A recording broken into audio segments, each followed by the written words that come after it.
오늘은 여러분과 더불어서 새언약 6월절 양 안상홍님이라는 주제를 가지고 이 시대 우리 인류를 구원하러 이 땅에 오신 하나님에 대한 내용을 한번 공부해보는 시간 갖도록 하겠습니다. 2000년 전 예수님께서도 이 땅에 오셔서 사마리아 땅끝까지 나를 증거하는 증인이 되어달라고 이렇게 부탁의 말씀이 계셨습니다.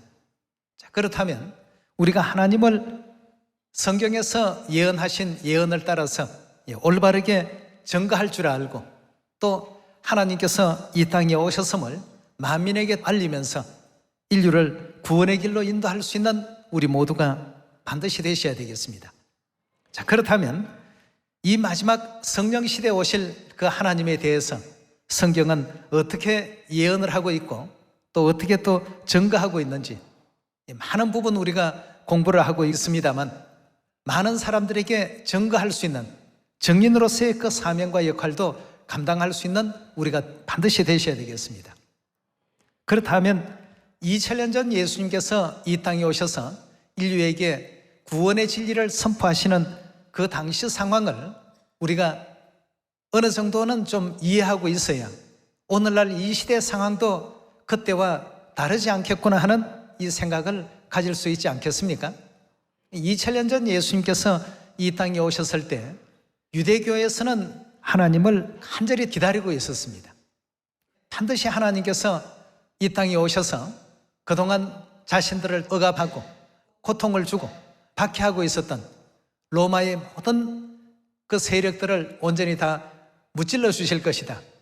이렇게 해서 메시아가 이 땅에 출현하기를 굉장히 기다리고 있었습니다. 그러나 정작 이 땅에 오셨지만 그들은 알아보지를 못했습니다. 알아보지 못하다 보니까 영접지 아니했고 또 신이 자신이 그리스도이심을 그들 앞에 증거를 했지만 그들의 어떤 생각과 뭔가 맞지 않아서 오히려 돌을 들고 치려고 했던, 그리고 종래에는 십자가에 못 박는 일에 또 앞장서는 입장이 되고 말았던 것입니다. 그럼 오늘날 이 시대도 하나님을 알지 못하게 된다면 2000년 전 상황과 똑같이 자기들의 그 죄를, 그 피값을 자기와 자기 자손에게 돌려달라고 하는 이런 참혹한 말을 하면서까지 하나님을 대적하는 이런 입장에 설 수밖에 없게 된다는 사실을 다시 한번 생각하면서 하나님께서 이 마지막 성령 시대에 오실 때에는 어떻게 오실 것이며 어떤 정표를 가지고 오실 것이며 우리는 오신 그 그리스도를 어떻게 영접할 것인가 성경의 가르침을 통해서 확인을 반드시 해봐야 되겠습니다. 요한복음 5장 39절입니다. 너희가 성경에서 영생을 얻는 줄 생각하고 성경을 상고하거니와 이 성경이 곧 내게 대하여 증거하는 것이로다. 그러나 너희가 영생을 얻기 위하여 내게 오기를 원치 아니하는도다 그였습니다. 이 성경이 인류에게 영생을 주시기 위해서 이 땅에 오신 그리스도를 증거하는 바로 그런 책이라는 사실을 예수님께서 설명을 했습니다. 이 성경이 나를 증거하는 것이기 때문에 이 성경의 모든 예언을 제대로 주시하고 성경의 예언을 제대로 또 이해하고 제대로 또 깨달아서 오신 메시아를 영접할 수 있어야 된다.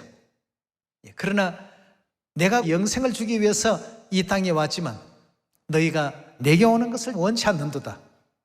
그 이유는 그들이 생각하고 있었던 메시아 상과는 매칭이 되지 않았기 때문입니다. 여러분들과 저는 성경에서 일러주신 예언을 가지고 이 땅에 오신 메시아를 이해하게 된다면 가장 정확하게 이해할 수가 있고 또 받아들일 수가 있고 영접할 수가 있다는 사실을 올바르게 또 이해하시면서 새언약 6월절 양 안상홍님이라는 주제를 한번 공부해 가보도록 하겠습니다. 자, 하나님께서 이 땅에 오신 이유에 대해서 먼저 한번 살펴보도록 하겠습니다. 요한복음 10장 10절의 말씀 같이 보시겠습니다. 도적이 오는 것은 도적질하고 죽이고 멸망시키려는 것뿐이요 내가 온 것은 양으로 생명을 얻게 하고 더 풍성히 얻게 하려는 것이라고 했습니다. 그리스도께서 이 땅에 오신 그 이유는 양으로 비유되어 있는 하나님의 백성들에게 뭘 주기 위해서 오셨다고 했죠? 생명을 주기 위해서 오셨다고 했습니다. 그 생명을 주기 위해서 이 땅에 오신 그리스도를 성경에서는 유월절 양 그리스도라고 이렇게 표현하고 있습니다. 거기에 대한 답을 한번 찾아가 보도록 합시다. 고린도전서 5장 7절의 말씀 연이어 보도록 하겠습니다.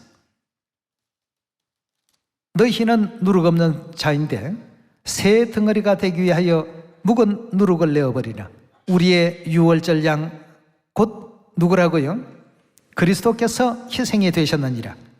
이러므로 우리가 명절을 지키되 즉 유월절을 지켜야 합니다라고 이렇게 다른 번역본에는 기록되어 있습니다. 우리의 유월절 양 누구라고요? 그리스도께서 우리 위해 희생이 되셨느니라. 이러므로 우리가 명절 즉 유월절을 지키되 묵은 누룩도 말고 괴악하고 악독한 누룩도 말고 오직 순전함과 진실함에 누룩 없는 떡으로 하자 하는 것은 누룩 없는 떡으로 지키자라고 다른 역본에는 그렇게 또 기록이 되어 있습니다. 자, 그렇다면 생명을 주기 위해서 유월절 양이 되셔서 이 땅에 오셨고 구약의 모든 기록을 보면 유월절 양의 그 고기는 불에 구워 먹고 피는 문설주와 임방에 바르라고 이렇게 출애굽기 12장에서는 기록이 되어 있습니다. 자, 그렇다면 왜 하나님께서 이 땅에 생명을 주러 유월절 양의 제물로 오셨을까? 고린도전서 5장에서는 유월절 양이라는 이 점에 이제 포커스를 맞추고 있는데요. 유월절 양이라는 문제와 생명이라는 이 문제가 어떻게 연관되어 있는지 그 뜻을 요한복음 우리 6장에서 확인해 보도록 합시다. 이런 내용을 통해서 이제 우리가 이 땅에 오신 하나님을 발견하고 또 찾아 나가야 되겠습니다. 45절의 말씀 보시면 선지자의 글에 저희가 다 하나님의 가르침을 받으리라 기록되었은즉 아버지께 듣고 배운 사람마다 내게로 오느니라. 이는 아버지를 본 자가 있다는 것이 아니라 오직 하나님에게서 온 자만 아버지를 보았느니라. 진실로 진실로 너희에게 이르노니 믿는 자는 뭘 가졌다고요? 영생을 가졌나니 내가 곧 생명의 떡이로라. 그럼 여기서 믿는다라고 하는 것은 내가 생명의 떡이라는 사실을 믿는 자는 영생을 갖는다라고 했습니다. 49절입니다. 너희 조상들은 광야에서 만나를 먹어서도 죽었거니와 이는 하늘로서 내려온 떡이니 사람으로 하여금 먹고 죽지 아니하게 하는 것이라. 나는 하늘로서 내려온 산떡이니 사람이 이 떡을 먹으면 영생하리라. 나의 줄 떡은 곧 세상의 생명을 위한 내 살이로라 하시더라고 했습니다. 생명의 법도를 세워주시는 장면인데요. 52절에 계속 봅니다. 이러므로 유대인들이 서로 다투어 가로되 이 사람이 어찌 능히 제사를 우리에게 주어 먹게 하겠느냐. 예수께서 이르시되 내가 진실로 진실로 너희에게 이르노니 인자의 살을 먹지 아니하고 인자의 피를 마시지 아니하면 너희 속에 뭐이 없다고요? 생명주로 이 땅에 오셨는데 만일 너희가 먹지 아니하고 마시지 아니하면 생명이 없느니라. 54절입니다. 내 살을 먹고 내 피를 마시는 자는 뭘 갖는다고요? 영생을 가졌고 마지막 날에 내가 그를 다시 살릴 것이다 하고 했습니다. 유월절 양은 반드시 양의 고기와 양의 피에 대한 그 문제가 출애굽기에도 언급되어 있듯이 요한복음 6장에서도 예수님께서는 당신 자신이 유월절 양으로서 이 땅에 오셨기 때문에 인자의 살과 인자의 피를 어떻게 하라고요? 먹고 마시라고 했습니다. 자, 그렇다면 살과 피에 대한 이 문제를 예수님께서 이 법도를 세우실 때 어떻게 또 세우셨는지 마태복음 26장을 통해서 한 번 더 확인해 보도록 하겠습니다. 마태복음 26장 17절입니다. 무교절의 첫날에 제자들이 예수께 나와 가로되 유월절 잡수실 것을 우리가 어디서 예비하기를 원하시나이까? 가라사대 성화나무에게 가서 이르되 선생님 말씀이 내 때가 가까웠으니 내 제자들과 함께 유월절을 내 집에서 지키겠다 하시더라 하라 하시더라 그였습니다. 자, 유월절을 지키는 이 장면은 우리가 너무나도 잘 알고 있는 장면들입니다. 26절의 말씀 보시면 저희가 먹을 때에 예수께서 떡을 가지사 축복하시고 떼어 제자들을 주시며 가르사대 받아 먹으라. 이것이 뭐라고요? 내 몸이라고 하시면서 유월절 떡을 제자들에게 나누어 주셨습니다. 27절의 말씀 보시면 또 잔을 가지사 사례하시고 유월절 포도주가 담긴 잔을 가지사 사례하시고 저희에게 주시며 가르사대 너희가 다 이것을 마시라 하고 했습니다. 이것은 즉 유월절의 그 포도주는 죄 사함을 얻게 하려고 많은 사람을 위하여 흘리는 바 나의 피 뭐라고요? 언약의 피라고 하시면서 이와 같이 허락해 놓으셨습니다. 요한복음 6장에서 인자의 살을 먹고 인자의 피를 마시는 자는 영생을 가졌고 마지막 날에 다시 살릴 것이다 하는 이 말씀은 곧 달리 표현하면 유월절 떡과 유월절 포도주를 먹고 마시는 자는 영생을 주시겠다는 뜻이 담겨 있지 않습니까? 먹지 않고 마시지 않는다면 뭐가 없다고요? 생명이 없다라고 분명히 예수 그리스도께서 2000년 전에 이 땅에 오셔서 세워놓으신 생명의 원칙이고 생명의 법도인 것입니다. 이 진리가 우리에게 있어서 그래서 참으로 소중하고 중요한 것 아니겠습니까? 만약에 이와 같은 하나님의 언약이 없었다고 한다면 우리 인류 인생들은 그 어떤 방법으로라도 죄를 사면받을 수가 없습니다. 다시 말해서 영원한 천국 돌아갈 수 있는 그 길이 전혀 없다는 그런 의미 아니겠습니까? 인자의 살을 먹고 인자의 피를 마시면 영생을 가졌고라고 하신 그 뜻을 이루게 하기 위해서 그리스도께서는 이 땅 위에 굉장히 중요한 생명의 법도를 세우시면서 유월절을 통해서 유월절 떡과 유월절 포도주를 먹고 마시는 자는 내 살을 먹고 내 피를 마시는 자가 된다. 먹고 마시는 그 사람에게는 영생이 있지만 먹지 않고 마시지 않는 사람은 생명이 없다. 이것을 믿는 자는 생명을 갖게 될 것이다. 이렇게 우리 인류 인생들에게 일깨워 주시고 이 유월절에 대해서 또 다른 말로서 새 언약이라고 이렇게 표현을 해 주셨습니다. 누가복음 22장 7절의 가르침을 계속 살피겠습니다. 유월절 양을 잡을 무교절 일이 이런지라 예수께서 베드로와 요한을 보내시며 가르사대 가서 우리를 위하여 유월절을 예배하여 우리로 먹게 하라. 여짜오되 어디서 예배하기를 원하시나이까? 이르시되 보라 너희가 성내로 들어가면 물 한 동이를 가지고 가는 사람을 만나리니 그에 들어가는 집으로 따라 들어가서 그 집 주인에게 이르되 선생님이 내게 하는 말씀이 내가 내 제자들과 함께 유월절을 먹을 객실이 어디 있느뇨 하시더라 하라. 그리하면 제가 자리를 베푼 큰 다락방을 보이리니 거기서 예배하라 하신대 저희가 나가 그 하시던 말씀대로 만나 유월절을 예배하니라.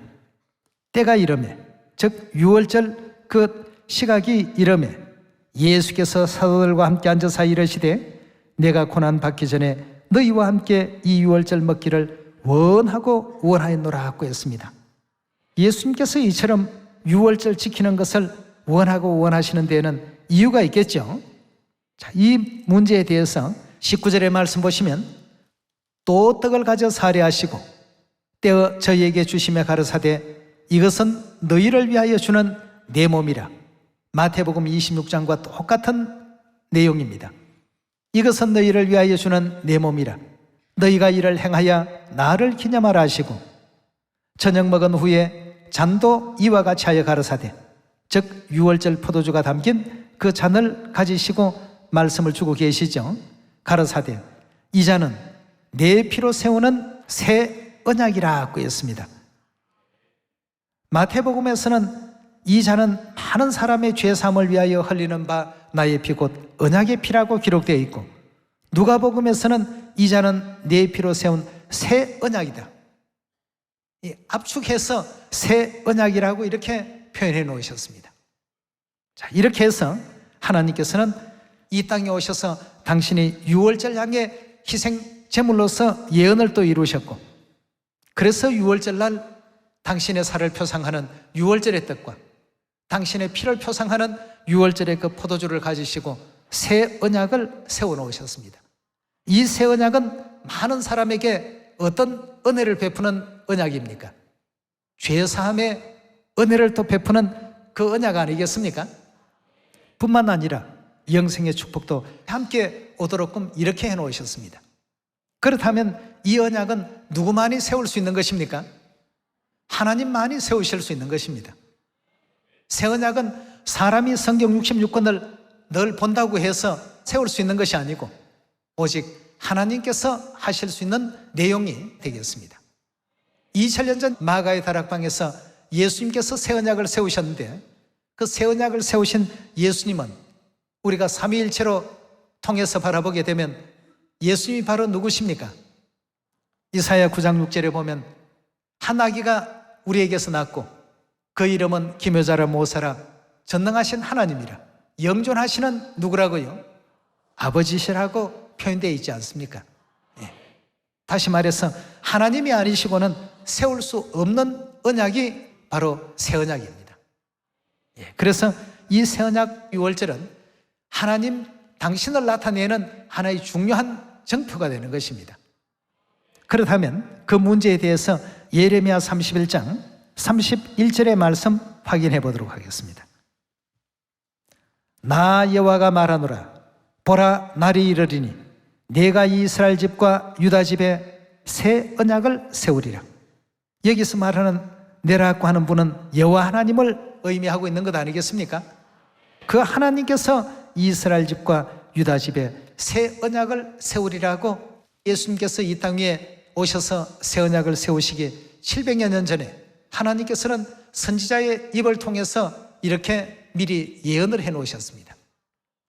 이건 내가 세우지 나그네로서 길 가는 사람이 세우거나 한 나라의 왕이 세우거나 한 나라의 어떤 장관이 세우거나 이럴 수 있는 어떤 법도는 결단코 아니라고 이렇게 알려주셨습니다. 그래서 나 여호와가 이스라엘 집과 유다 집에 새 언약을 세울 것이라고 하셨고, 그 새 언약은 어떤 성격을 갖는다고 했는지 32절에 계속 보도록 하겠습니다. 나 여호와가 말하노라. 이 언약은 내가 그들의 열조의 손을 잡고 애굽 땅에서 인도하여 내던 날에 세운 것과 같이 아니할 것은 내가 그들의 남편이 되었어도 그들이 내 언약을 파하였음이니라. 나 여호와가 말하노라. 그러나 그날 후에 내가 이스라엘 집에 세울 언약은 이러하니 곧 내가 나의 법을 그들의 속에 두며 그 마음에 기록하여 나는 그들의 하나님이 되고 그들은 내 백성이 될 것이라. 그들이 다시는 이웃과 형제를 가리켜 이르기를 너는 여호와를 알라 하지 아니하리니 이는 작은 자로부터 큰 자까지 다 나를 알미니라. 내가 그들의 죄악을 사하고 다시는 그 죄를 기억지 아니하리라. 여호와의 말이니라고 했습니다. 그래서 세우신 이 새 언약을 지키는 사람에게는 뭐가 없어진다고요? 지난날의 모든 죄와 허물들을 없애주시는 이런 큰 은혜를 우리 하나님께서 허락해 놓으셨습니다. 반드시 그 법은 새 언약의 법으로만 가능한 것이지 다른 어떤 내용을 가지고도 이와 같은 은혜는 주어질 수가 없는 것입니다. 그래서 내가 나의 법을 그들의 속에 두겠다. 그 마음에 새기겠다. 기록하겠다. 나는 그들의 하나님이 되고 그들은 내 백성이 될 것이다. 라고 하시면서 새 언약이라는 이 진리를 통해서만이 그 백성들의 모든 죄와 허물들을 전부 사하시겠다는 귀한 약속을 허락해 놓으셨습니다. 그 새 언약을 2000년 전 예수님께서는 어느 날 선포하셨습니까? 유월절을 통해서 여호와 하나님과 예수님은 동일 인물입니다. 동일 인물이기 때문에 나 여호와가 세우겠다 하시고 2000년 전 예수라는 이름을 가지고 육체를 입고 이 땅에 오셔서 마가의 다락방에서 유월절 새 언약을 선포해 놓으신 것 아니겠습니까? 그리고 자신을 가리켜서 비유하시기를 유월절 양이라고 고린도전서 5장에서는 기록하게끔 하셨습니다. 오늘 여러분과 저는 이런 내용을 통해서 예언 가운데 우리 하나님께서 이 땅에 오신다면 과연 어떤 형태로 오실 것이고 또 어떤 진리를 가지고 나타나실까? 마지막 말세에는 많은 거짓 선지자들이 또 거짓 그리스도가 나타나서 내가 그러라 내가 그러라 하고 이렇게 외칠 때가 있는데, 그렇다면 그때 우리 하늘 백성들은 어떤 정표를 가지고 참 하나님을 구분할 것이며 또 참 하나님을 찾을 수가 있겠는가 이겁니다. 하나님께서는 이 새 언약을 내가 세울 것이니까 새 언약을 선포하는 그 하나님을 찾으라고 이렇게 우리에게 알려주고 계십니다. 자, 그래서 2000년 전 이 땅에 오셔서 유월절 새 언약을 세워놓으셨지만 유월절 새 언약 진리가 어떻게 되었습니까? 이 땅에서 사라지게 되었죠. 결국 유월절은 AD 325년에 없어져 버렸습니다. 히브리서 9장 28절에 보면 자기를 바라는 자들을 구원에 이르게 하기 위해서 두 번째 이 땅에 오신다고 하셨는데, 그럼 두 번째 이 땅에 오실 그 그리스도를 우리가 찾으려면 성경이 내게 대하여 증거하는 것이로라고 하셨기 때문에 성경의 예언을 통해서 오신 메시아를 영접해야만 됩니다. 아무렇게나 받아들여서는 절대 안 되죠. 그래서 두 번째 이 땅에 오실 때 어떻게 오신다고 하셨는지 이사야서 25장 6절의 말씀 보도록 하겠습니다. 만군의 여호와께서 이 산에서 만민을 위하여 기름진 것과 오래 저장하였던 포도주로 연회를 베푸시리니 곧 골수가 가득한 기름진 것과 오래 저장하였던 맑은 포도주로 하실 것이며 또 이 산에서 모든 민족에 가리워진 면박과 열방에 덮인 휘장을 제하시며 뭘 멸하신다고요? 사망을 영원히 멸하실 것이다 하고 했습니다. 사망을 영원히 멸하신다를 다른 단어로 영생이라고 말할 수 있겠습니다. 그렇다면 결국 포도주를 가지고 잔치를 베푸시는데 그 잔치의 성격은 사망을 멸하는 이런 어떤 잔치가 될 것이다. 뭘 가지고 하는 잔치라고요? 오래 저장하였던 포도주를 가지고 사망을 영원히 멸하시는 이분을 찾거든 이는 우리의 하나님이시구나 하고 올바르게 알아보라고 했습니다. 8절의 말씀 다시 봅니다. 사망을 영원히 멸하실 것이라 주 여호와께서 모든 얼굴에서 눈물을 씻기시며 그 백성의 수치를 온 천하에 제하시리라. 여호와께서 이같이 말씀하셨나니라. 9절입니다. 그 날에 말하기를 이분은 누구시라고요? 우리의 하나님이시라. 우리가 그를 기다렸으니 그가 우리를 구원하시리로다. 이는 여호와시라. 우리가 그를 기다렸으니 우리는 그 구원을 기뻐하며 즐거워하리라 할 것이며 라고 했습니다. 왜 기뻐하고 왜 즐거워했겠습니까? 이 구원이 확실한 구원이니까 참 하나님을 맞이했기 때문에 기뻐하고 그래서 즐거워하고 있는 장면입니다. 수많은 거짓 그리스도가 등장하고 거짓 선지자들이 등장해서 내가 오실 그리스도다, 내가 그러라, 내가 그러라 그렇게 각자가 주장할지라도 우리에게 하나님께서 이 성경이 나를 증거하는 것이기 때문에 이 성경을 통해서 그리스도를 정확히 알아보고 그를 영접하라고 했습니다. 그렇다면 이는 우리의 하나님이시라 우리가 그를 기다렸으니 그가 우리를 구원하시리로다고 하신 여기서 말하는 그는 바로 앞부분에 어떤 일들을 이루신 분을 가리키는 것입니까? 오래 저장하였던 포도주로 사망을 영원히 없애시는 그가 곧 우리의 하나님이시라고 했습니다. 그럼 오늘 살펴보신 진리의 내용대로 바라보니까 사망을 없애고 영생을 주시겠다는 약속이 어디에 담겨 있었습니까?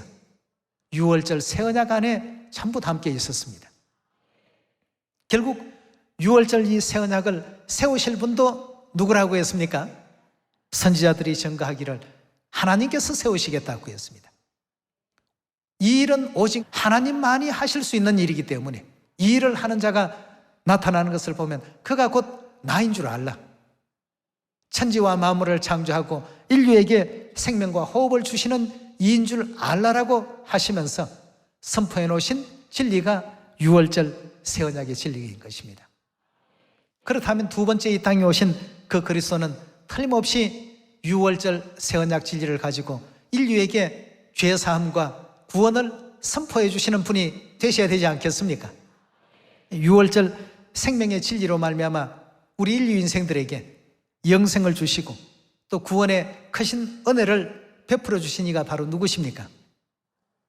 그래서 우리는 안상홍 하나님을 두 번째 이 땅에 오신 메시아임을 확신하고 믿고 있지 않습니까? 무작정 믿는 것이 아니라 이 성경이 나를 증거한다고 했습니다. 그럼 나를 알려면 뭘 보라는 뜻입니까? 성경을 보면 된다고 했습니다. 새 언약의 유월절 진리를 가지고 선포하는 분이 있거든 반드시 그가 곧 나인 줄 알라 말이죠. 이것이 곧 우리 하나님께서 우리 인류 인생들에게 일러주신 내용이요, 우리가 오늘날 그리스도 안상홍님을 하나님으로 믿는 이유 아니겠습니까?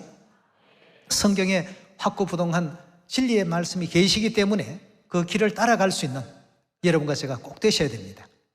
어린 양 대신 그리스도께서 어디로 인도하시든지 그 가르침을 올바르게 또 따라서 영원한 천국 구원에 또 이룰 수 있는 우리 시온 자녀들이 다 되시기를 부탁드리겠습니다. 감사합니다.